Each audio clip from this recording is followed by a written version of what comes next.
Hello everyone, I'm Rukmini. I'm a very old colleague of Rajesh's and I turn up at every 10th anniversary celebration that PRIA does. Going back to early times, I get very emotional. Uh, we were working at Public Enterprises Center for Continuing Education. When at that time we just decided that we also need an alternative small organization and not necessarily work in big institutions. So this was soon after emergency, and one of the first things I and another colleague, Kalpana, what we did, we started working with unions in Mehroli and around here. And that was a fantastic learning experience for us because they were rich royalty from Nepal and very rich people in and around Delhi running these farms and not paying their workers minimum wages at all in those days. So going out there late at night, I was saying earlier in the group, we have to change and others. We'd come back in a bus from Mehroli, everybody would be drunk on the bus and we'd be some 4 women trying to do the work. But we learned to deal with it and Rajesh would come and pick us up from the bus stand and we'd pay 10 rupees and eat 2 roti and dal. So that is a kind of a beginning which PRIA has worked with.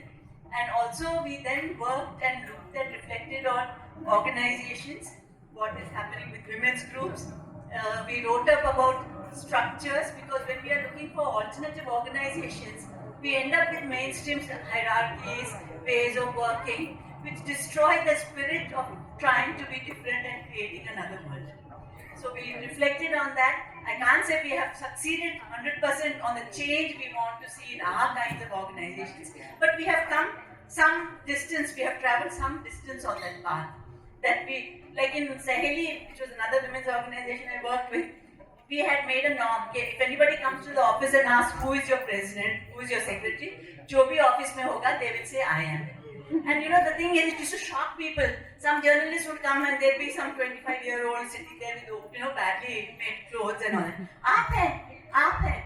So what we learned is there's a kind of pressure from the outside world also to keep us in the old mold.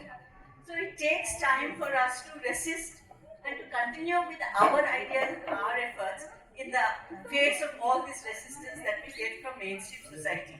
So I feel that PRIA's work, continuing to work with young people, change of ideas, and working with government and trying to bring about change with institutions, which are mega institutions like the government, is a continuing challenge for us, and we will have to face it, and particularly at this time, when we are almost going towards a fascistic type of government, how will we resist?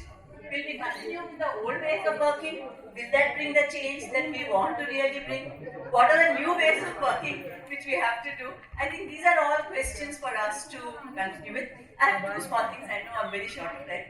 One is, like in the early days, we also worked with Elgin Mills, and Ganesh is sitting here, so I go back to him very fondly. And like organizing women in the bastis in Kanpur. No pani, toilet nahi hai. So what did the local group and we decided to do? We took all the women and the children to the DM's house and uska acha garden tha. We said, okay, shit and piss here. Made all the children do that. Then the DM disappeared from the scene. But then eventually they got their water pani in the basti. So direct action, learning from direct action, I think that is also something which we have learned early on in our. We didn't write so much, we didn't reflect so much, but we started doing things which put us on the path for change. Thank you very much.